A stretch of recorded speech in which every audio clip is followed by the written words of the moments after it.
investimento anjo, de investimento em tecnologia especializada, empreendedor linear, investidor mão na massa, economia do cenário do investimento anjo no Brasil. People to Biz. Olá, bem-vindo, bem-vinda a mais um People to Biz, Pessoas e Negócios. Você pode acompanhar nossas entrevistas pelo meu perfil no LinkedIn, Luiz Cláudio Alan, e nos canais da People to Biz no Spotify e aqui no YouTube. Ela desenvolveu uma carreira em gestão, liderança e desenvolvimento de times de alta performance. Uma profissional multi-habilidades, sua grande paixão é o desenvolvimento humano e novos modelos de trabalho. Nossa entrevistada de hoje é Simone Damasceno, superintendente executiva de serviços ao cliente da GetNet. Conversamos sobre liderança, diversidade e inclusão, futuro do trabalho, integração das gerações, marca pessoal, networking e muitos outros temas relacionados ao mundo corporativo.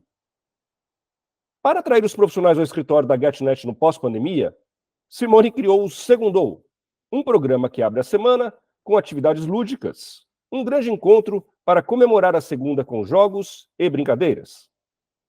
As segundas viraram dias muito legais, se tornaram extremamente produtivas e um grande motor para a semana. Precisamos celebrar a segunda-feira, me disse. Confira agora os principais trechos da entrevista.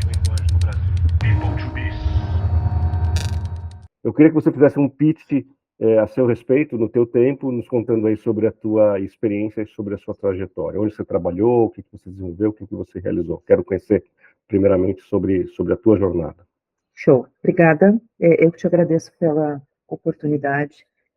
Vamos lá. Eu sou a Simone, tenho 50 anos, sou uma mulher 50 a mais, tenho formação em humanas, sou cientista social de formação pela Federal do Rio Grande do Sul, sou gaúcha, estou em São Paulo há algum tempo.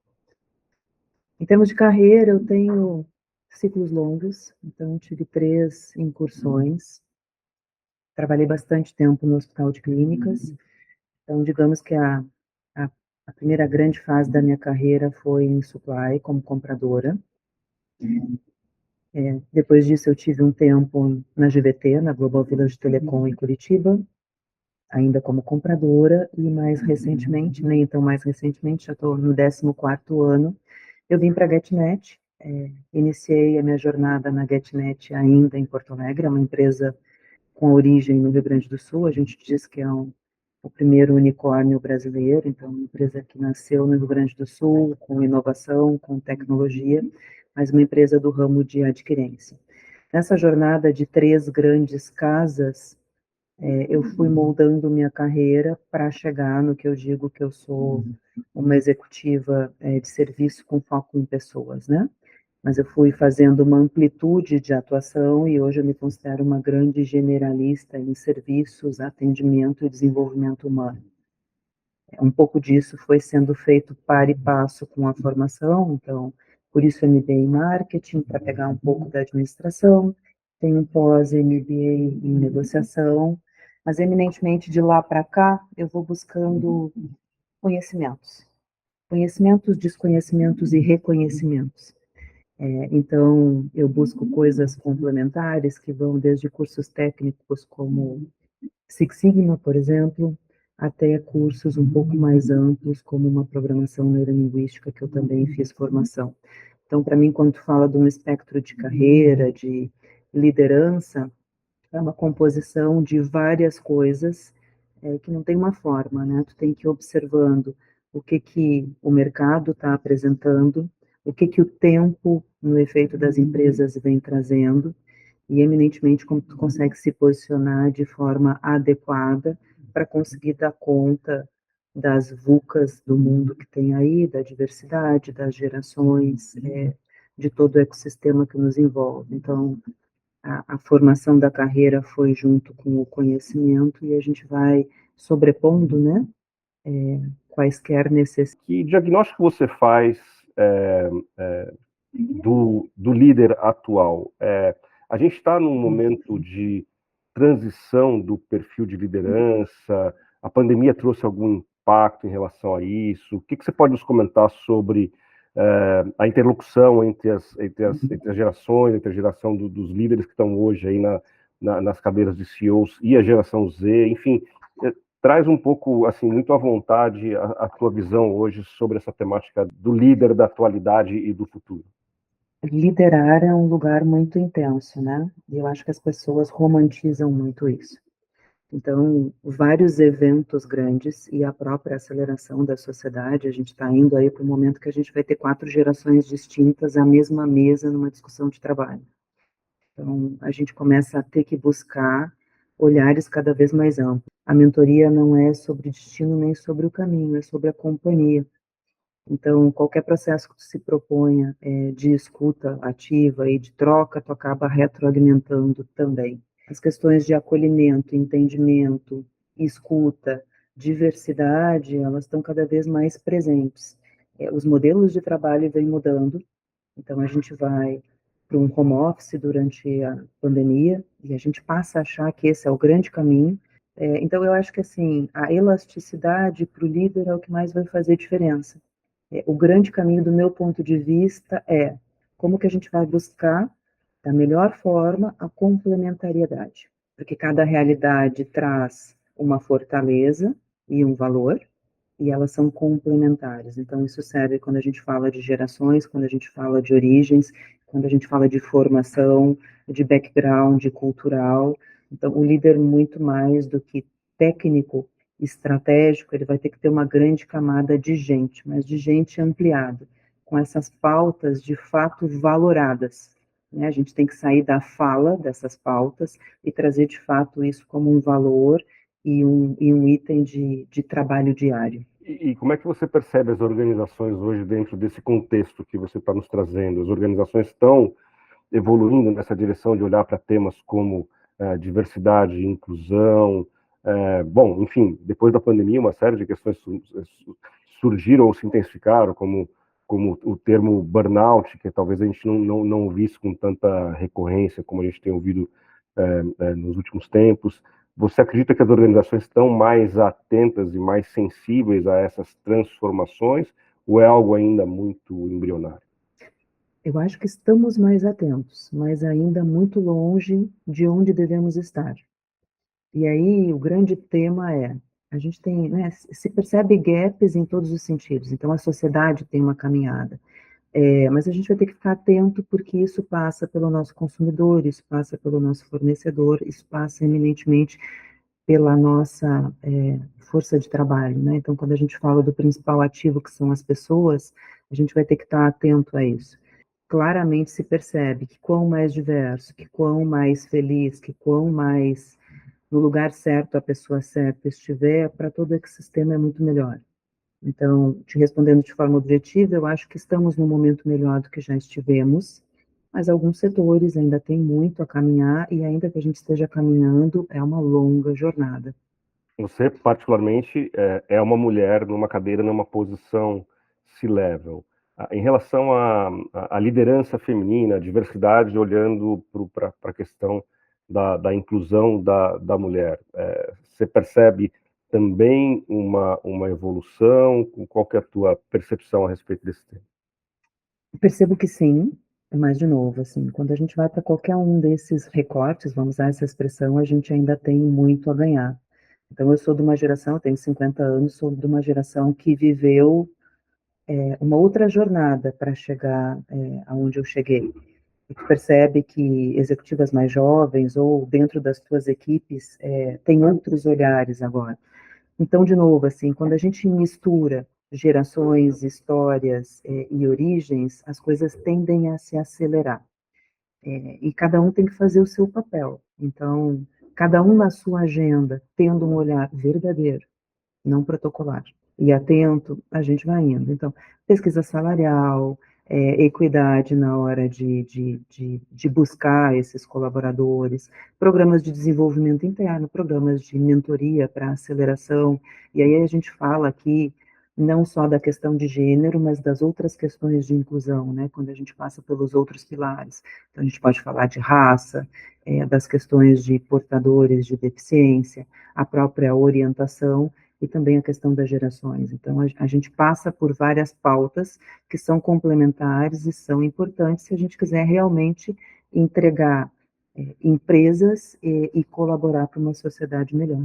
Considerando todas essas transformações pelo qual o mundo vem passando, o mundo corporativo vem passando, para quem está hoje numa posição de liderança ou almejando uma posição de liderança, quais são os skills, as habilidades profissionais, quais são as habilidades mais comuns hoje, que talvez perpasse aí todas as profissões que um líder precisa ao long life learning, né? Então, quais são... Não tem como ser diferente. Não tem como ser diferente.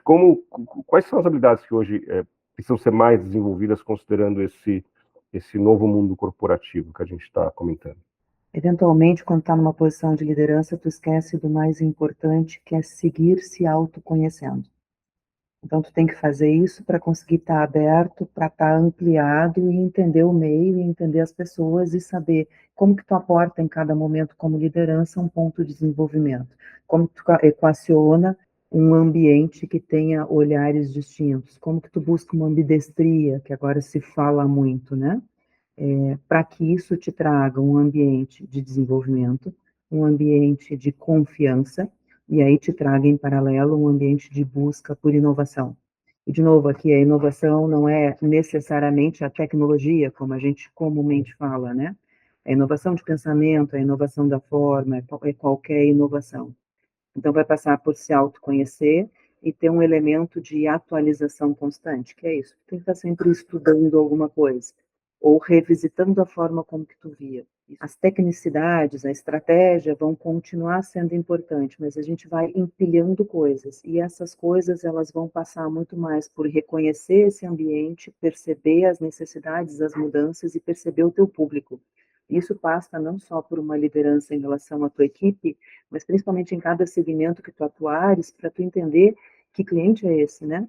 Quem que tu quer atingir com o teu produto ou serviço? Porque isso está mudando o tempo inteiro e muda muito rápido. Então, se a gente não tiver esse olhar ampliado, de fato a gente tende a entrar numa curva de obsolescência ou baixa visibilidade. Vamos dizer assim, uma contradição, talvez, ou um desafio que se tem hoje na formação dos novos profissionais, no meu ponto de vista, pelo menos, talvez você pode contestar o meu ponto de vista, mas é que o mundo acadêmico ele não vem acompanhando essas novas demandas do mercado de trabalho, e particularmente a gente está falando sobre desenvolvimento de lideranças, né? Na minha percepção, o mundo acadêmico ele ainda está muito focado numa formação técnica, talvez uma formação que foi aí desenhada mais para o pós-revolução industrial, para um modelo de trabalho que você trabalhava das 9 às 18, 5 dias por semana, mas me parece que o líder de hoje, de amanhã, ele precisa estar muito mais sensível a questões como comunicação, como lidar com os conflitos geracionais e assim por diante. Como é que a gente resolve esse gap hoje? Tudo bem, você faz o seu trabalho de mentoria, a gente vê alguns movimentos aí de pessoas cada vez mais procurando tratar esse tema através de mentoria, talvez cursos fora do universo acadêmico, mas esse é um desafio que as empresas têm. Como é que você acha que se pode resolver esse gap aí entre o mundo acadêmico e esse novo mundo corporativo?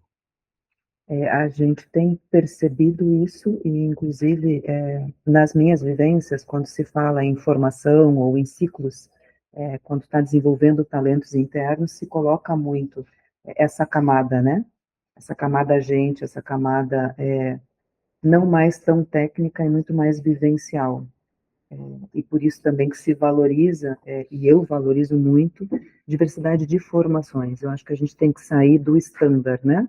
Para estar numa cadeira de gestão tem que ser eminentemente uma formação A ou B. E eu acho que o profissional ele tem que realizar isso, essa necessidade de complementariedade e eventualmente buscar. Se tu fores ver, eu tenho ciências sociais, mas eu fiz marketing, eu fiz negociação. Então, como que tu vai complementando, como se fosse um Lego mesmo, com coisas que vão te trazendo elementos para te deixar com um argumento mais adequado. Liderança é sobre amplitude, por mais que tu esteja numa liderança de uma área eminentemente técnica. Mesmo que tu seja um CFO, tu vais saber de valores, de números, mas se tu não tiveres essa amplitude, tu vais perder em outros aspectos, até para saber comunicar o próprio número para o resto da companhia. E por isso que volta, né? Tu tem que estar atento ao que tu precisas, atento ao que tu és, a qual é a tua natureza, e os contrapontos dessa tua natureza, atento ao meio, para que tu possa ir ponderando e avaliando. Pessoalmente, eu busco conteúdos de A a Z, literalmente. Conteúdos fora da minha realidade, pensamentos fora da minha realidade, e passa, inclusive, por relações. Não precisa ser um grande curso, um MBA, qualquer coisa do tipo muito grande. Eu falo que a gente tem que sair da bolha, todos nós, independente da posição. Ultimamente, o algoritmo nos leva para uma bolha. A gente tem que buscar contrapontos, porque senão eu vou gerando um reforço de uma única visão e tendo a ficar desatualizada. O LinkedIn nos trouxe até aqui, a essa conversa, Foi. né? E você acabou de trazer, a questão da importância do networking, né?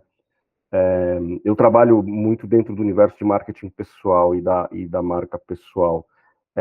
Na tua formação de líderes, essa é uma pauta que você traz com frequência? Essa é uma preocupação?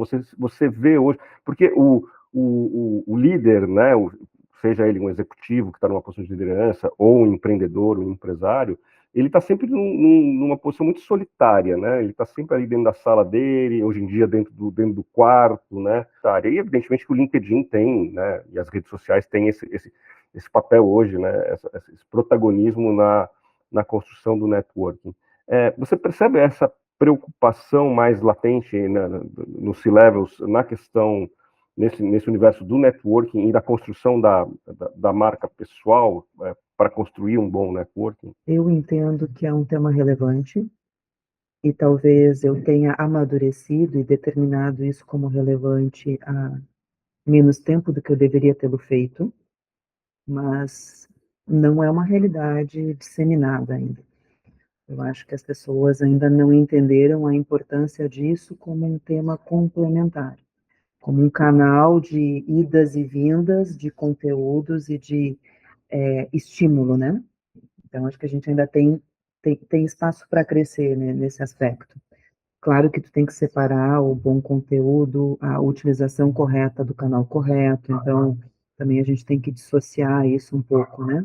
De novo, para mim o networking é essa capacidade de tu estares de forma muito simples, porque hoje a gente tem muito acesso, com acesso a muito conteúdo, e a partir desse conteúdo tu ter a capacidade de aprendizado, de troca, de mobilização, né, dos teus neurônios. Qualquer coisa que te gere novas sinapses vai te levar para um lugar que talvez a cátedra não tenha te levado, né, que é o nosso grande gap. Então, a formação é diferente do tráfego, né, da estrada.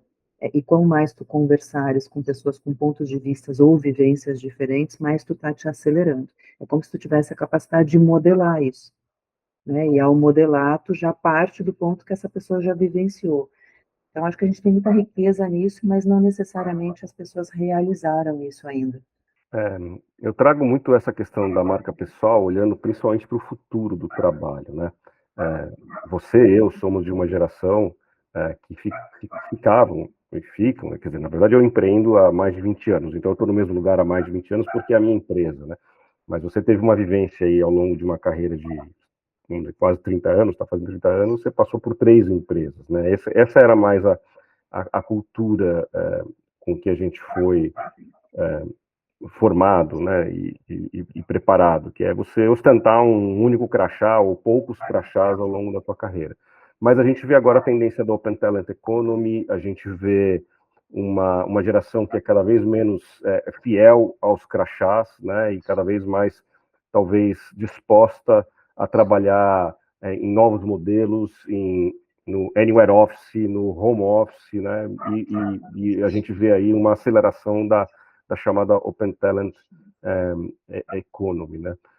Como é que as organizações vão fazer para viver dentro dessa nova realidade em que você tem mais dificuldade de retenção de talentos? E você percebe que essa é realmente uma tendência, talvez, das próximas gerações não trabalharem para uma única empresa, mas através da sua própria marca, né? Da sua própria rede de relacionamento, talvez trabalhar ao mesmo tempo para diversas organizações, e ser muito mais eu SA, né, você SA, do que alguém que ostenta o mesmo crachá por muito tempo. Como é que você percebe esse futuro do trabalho nessa direção? Acho que cada geração e o mercado de trabalho tem que estar atento para isso, e os eventos recentes nos levaram a perceber algumas coisas, que talvez o mais relevante não seja o tempo, que talvez o mais relevante não seja o crachá, né? Mas tem coisas que não mudam. Então, por exemplo, estabelecer confiança, ter ambientes saudáveis do ponto de vista da pessoa se sentir ampla, se sentir em condições de desenvolver um bom trabalho. Então, por isso que eu digo, eu acho que o grande caminho das empresas, talvez a gente venha a estabelecer novos modelos, e eu não sei te dizer exatamente qual vai ser, talvez multimodelos, mas em qualquer um deles, os valores eles vêm apontando para outras necessidades. Então, o índice de felicidade no trabalho passa a ser uma coisa relevante para a nova geração, o aporte de valor, o meu mapa de mundo, de realidade, de importâncias, ele tem que conversar com o lugar que eu estou, e eu não abro mão de algumas coisas. Então, sustentabilidade, responsabilidade social, todos os outros desdobramentos, eles passam a ser um item de decisão muito mais forte para a nova geração de profissionais, o que é incrível, e a gente tem que aprender a traduzir isso nessa jornada, porque se não fizer sentido, ele não vai permanecer. E aí eu queria pegar esse gancho para um projeto que você desenhou e implementou na GetNet, que me chamou a atenção quando a gente fez o primeiro contato ali no LinkedIn, que é o projeto Segundo. Nos fala sobre esse projeto, o que é esse projeto, qual que é o propósito dele, qual que é o impacto que ele já trouxe aí para a GetNet, que é onde você hoje é executiva, e talvez seja importante, assim, só para dar um contexto, o que é a GetNet, né, que empresa é essa e o mercado que ela atua, mas para a gente entender também o contexto do projeto dentro do segmento de mercado que a GetNet atua. Né? Tá bom, eu trabalho nessa empresa, na GetNet, há 14 anos, como eu falei. Hoje nós somos a terceira maior adquirente, então a gente trafega dentro do ambiente financeiro, disponibilizando produtos e serviços que ajudam os nossos clientes, que são eminentemente pontos de vendas, quer grandes redes ou até uma pessoa física, a trafegar condições de comercializar seus produtos e serviços. E o Segundo é uma iniciativa que eu desenvolvi para responder ou para me ajudar num momento muito crucial. A gente estava no pós-pandemia, onde as pessoas estavam pensando em voltar para os escritórios, afastados há algum tempo, com um sentimento de perda, de reinvenção, de um novo mundo que estava se apresentando. E eu sempre acreditei muito no poder do lúdico, no poder do fator de alegria e nas relações. Então, me é muito importante que as pessoas se conheçam, que as pessoas se integrem. E eu tinha um desafio de trazer essas pessoas de volta para o escritório e reorganizá-las de forma conjunta, voltar a ter a liga de todos juntos outra vez. E aí eu pensei como que a gente poderia fazer para promover que, pelo menos uma vez na semana, porque nós também somos flexíveis, que as pessoas estivessem juntas e que a gente pudesse fazer um outro olhar para a semana. E aí eu fiz um contraponto ao sextou. Então, todo mundo fala muito do sextou, que é, poxa, sexta-feira, sextou, vem o final de semana, eu vou curtir com a minha família, eu vou para um barzinho, eu vou viajar, eu vou várias coisas, né? E o Segundou veio com um contraponto que é, que bacana, está começando a semana, eu tenho um trabalho, eu faço o que eu gosto do meu trabalho, eu sou realizado, eu gosto de estar com as pessoas. Então é um grande marco que a gente faz às segundas-feiras, todos juntos, para comemorar um início, para comemorar o início de uma semana, para comemorar o início de uma nova oportunidade. E é uma hora, toda semana, que a gente faz com a equipe presencialmente, onde a gente usa o lúdico para desenvolver várias coisas. Eu já estou no terceiro ano dessa iniciativa. Religiosamente, toda segunda-feira, a gente para o time, alguma coisa em torno de 50 pessoas, para por uma hora e faz um grande jogo. Eu comecei a iniciativa usando os jogos da minha filha, Então, a gente brinca de tudo que tu quiseres pensar. A gente brinca de bambolê, a gente brinca de peteca, a gente faz desafios de adivinhação, canta, dança, qualquer coisa. Tudo é matéria para a gente conseguir fazer uma hora lúdica. Ao fazer isso, eu estou integrando o time, eles estão desenvolvendo quadrantes que não são usuais para eles, a gente está gerando um ambiente de confiança, e ao fazer isso, a gente elimina um pouco de estresse, mas principalmente, ao integrar, brincar e confiar, eu gero uma capacidade de inovação muito maior nas minhas equipes. Resultado disso, as segundas-feiras viraram dias muito legais. A gente entra segunda-feira pela manhã com uma boa ansiedade, fecha a tarde brincando. As segundas-feiras são extremamente produtivas, ainda que eu pare uma hora todo o meu time, e elas servem como um grande motor para a semana. Como que eu meço isso? Os nossos índices de clima são melhores, os nossos índices de retenção são melhores, as pessoas estão mais integradas, e eu tenho vários feedbacks que as pessoas dizem, olha, eu achava que eu não gostava de fazer isso, e eu me permiti experimentar, e eu fui para um outro quadrante, ou eu estava com um grande tema de resolução numa automação, que eu não estava conseguindo superar o porquê que eu não estava, né, fechando aquele tema, eu fiz o segundo, eu consegui ir para um outro lugar de sinapse, eu voltei, sentei e resolvi. Então, é um projeto que me é muito caro, é um lugar de integração, desenvolvimento e inovação. De onde veio essa ideia do lúdico, de trazer o lúdico para o mundo corporativo? Como é que foi a aceitação inicial, o engajamento inicial?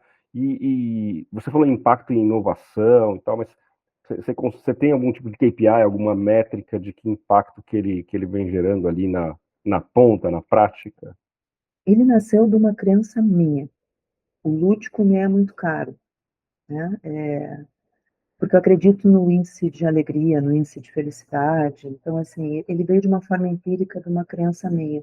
Ao implementar, cada vez eu vou estudando mais, a gente tem muito conteúdo nesse aspecto, né? Então, assim, eu vou empilhando coisas que me levam cada vez mais a reforçar isso. Então, o lúdico, de fato, ele é a parcela que te leva para o melhor lugar. Ele te permite, não é à toa que qualquer treinamento a gente começa com um quebra-gelo, a gente faz um team build, tu vai para um outro lugar. Então, tu passa por ferramentas que te liberam várias coisas. Então, de forma empírica e por uma crença pessoal e por acreditar nessa alegria como um grande fator, eu implementei, e cada vez que eu aprofundo mais, tu pega vários pensadores. Então, essencialismo, um capítulo só sobre brincar. Brené Brown fala disso, né?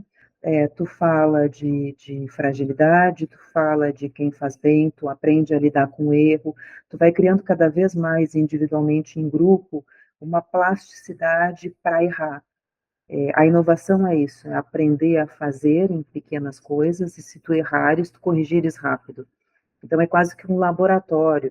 Eu brinco aqui, e ao brincar, às vezes eu ganho, às vezes eu perco. Eu faço uma rodada, na segunda rodada eu separo eles em times, então são 3 times competindo. Não tem problema competir se tu está num ambiente de confiança. E a cada rodada a gente vai trabalhando com estratégia, porque jogos são estratégias. E aí tu vai integrando, porque tu vai conhecer nesse teu time quais são as fortalezas de cada um. Então, tudo isso são elementos que tu aplica no teu dia a dia. E cada vez mais se percebe que essas questões voltam, né? E o mundo corporativo usa isso. Não é à toa que várias empresas estão criando não lembro as letras, mas assim como tem o CFO, tem a pessoa que cuida desse índice de felicidade. Em tu estando bem, em tu estando num lugar que tu tem consciência que é o que tu queres, né? Quando a gente fala de carreira, o que eu quero, eu estou feliz, se tu tiveres elementos que te apoiam nisso, tu vai ficar muito melhor. A gente produz mais quando está feliz, a gente se sente melhor. Os canais de comunicação, eles ficam muito mais abertos. A entrevista que nos conectou, que você viu e você me procurou, foi a do, salvo engano, do Cristiano, né? Do Cristiano Santos. E também, não sei se foi com ele ou com o Luciano, a gente teve essa conversa sobre a questão da felicidade no trabalho. por que a gente vê tantas pessoas, vou fazer a mesma pergunta que eu fiz para ele, por que a gente vê ainda tantas pessoas infelizes no trabalho? Se é que tem um culpado, um único culpado, é culpa do profissional, é culpa da empresa, é culpa dos dois, é uma falta de alinhamento de expectativa, e o que fazer para superar essa infelicidade? Como é que você traz mais mais humor, mais alegria, mais disposição para trabalhar? Porque o segundo é justamente isso, né? Sexta todo mundo está feliz, mas na segunda, ai meu Deus do céu, a semana está começando, tenho tanto problema para resolver. Então parece que as pessoas sempre estão carregando uma cruz, né, para ir para o trabalho, né? E principalmente com essa questão que você trouxe do desafio de trazer as pessoas de volta para o escritório, ainda mais, né? Porque fazer esse movimento no pós-pandemia, eu não voltei, né? Tive esse privilégio de não voltar. Minha empresa é uma empresa de prestação de serviço, a gente consegue gerenciar a agência dessa forma. São empresas que têm um grande número de colaboradores, e eu entendo que realmente, pelo menos o modelo híbrido, ele é necessário para a integração dos times, para a troca de ideias e tal. Como é que faz para superar isso? Porque a gente vê realmente as pessoas ainda, de maneira geral, muito infelizes com seus trabalhos, né? Eu acho que passa por um novo olhar de todos nós. Então, cada um de nós tem que fazer esse penso. Por isso que eu digo assim, o caminho profissional, ele não necessariamente é um caminho de lugar, de posição.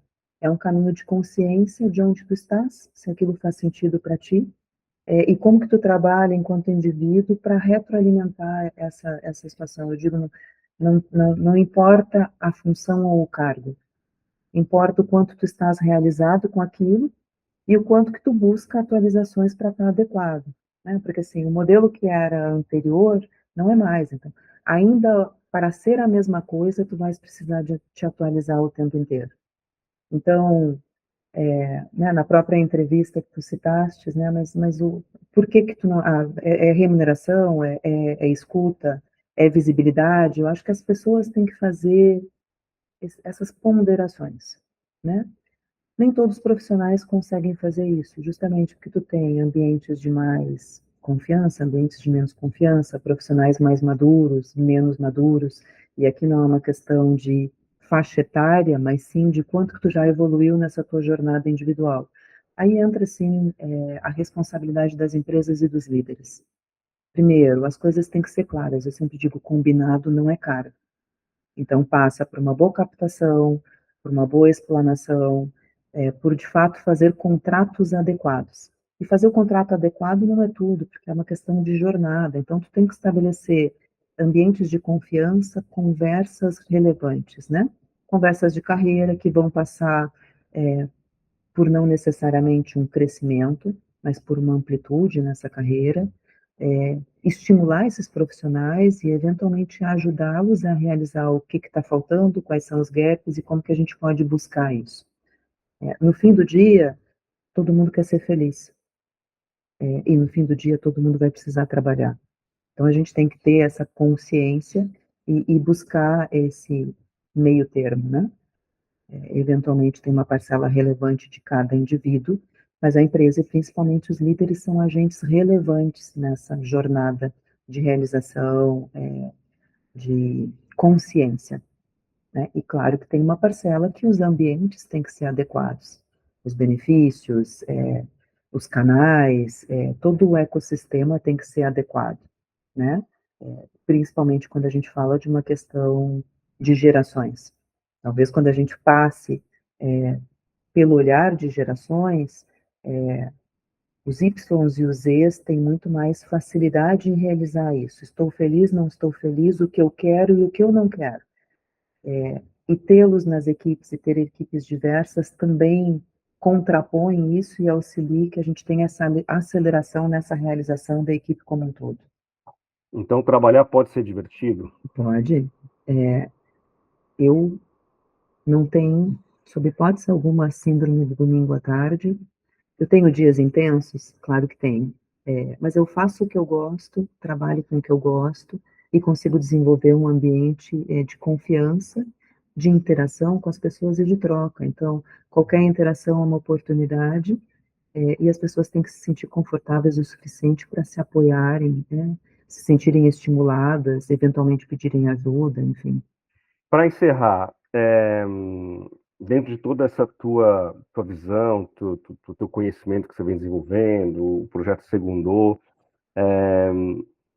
que recado você daria para o profissional de RH, para o diretor de RH hoje, que está sentado na cadeira ali de diretor de RH, que está passando por tantos desafios? O que você tem a dizer para ele superar esses desafios? Ou que ele precisa, que olhar que ele precisa passar a ter, que habilidades ele precisa desenvolver, considerando essas grandes transformações? A gente falou aqui o tempo todo dos líderes, né? Talvez aí mais conversando com o CEO, mas eu queria que você deixasse um recado final mais especificamente para o profissional de RH. O que você recomenda para ele aí, para que ele possa, talvez, conseguir trazer mais felicidade para o ambiente corporativo?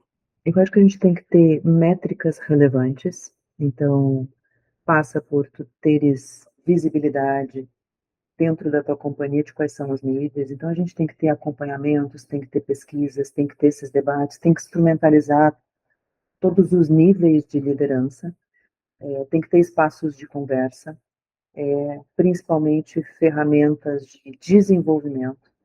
Então, qualquer colaborador é um ativo. O que eu quero? Eu quero fomentar que esses ativos cresçam. Então, a gente tem que ter um olhar para dentro das companhias de desenvolvimento. Se eu me sinto valorizado, eu me sinto com perspectiva, e, de novo, não necessariamente é crescer em cargos, é conseguir me desenvolver e perceber reconhecimentos e valorizações muito mais amplas, né? Então, aportar essas coisas de forma mais holística, acompanhar essas equipes, acompanhar como está a distribuição, eu tenho diversidade suficiente para fazer essas provocações, eu estou apoiando os líderes, eu cobro desses líderes, porque eles têm que ser cobrados também, a nossa responsabilidade é muito grande. Eu dou ferramental e apoio para que todo esse grupo de pessoas e de talentos se sinta acolhido, se sinta estimulado, a gente vai para um outro lugar. São muitas coisas, as coisas mudam o tempo inteiro, então, assim, a posição de pessoas, né, hoje em dia, ela é bastante complexa e de muita responsabilidade. Mas a gente tem que dividir isso e, eminentemente, os líderes da companhia são os principais agentes dessa mudança e bastante responsáveis por ela. Claro que cada indivíduo também. Simone, muitíssimo obrigado pelos teus insights, pelos teus ensinamentos. Espero que a gente possa ajudar a inspirar algumas pessoas. E foi um papo super produtivo aí. Espero que você tenha gostado. Eu gostei muito, te agradeço de novo o espaço e sempre é bom conversar sobre e estimular que as pessoas venham para o nosso lado e enriqueçam o debate, porque a gente precisa ampliar. Investimento anjo, de investimento em tecnologia especializada. Empreendedor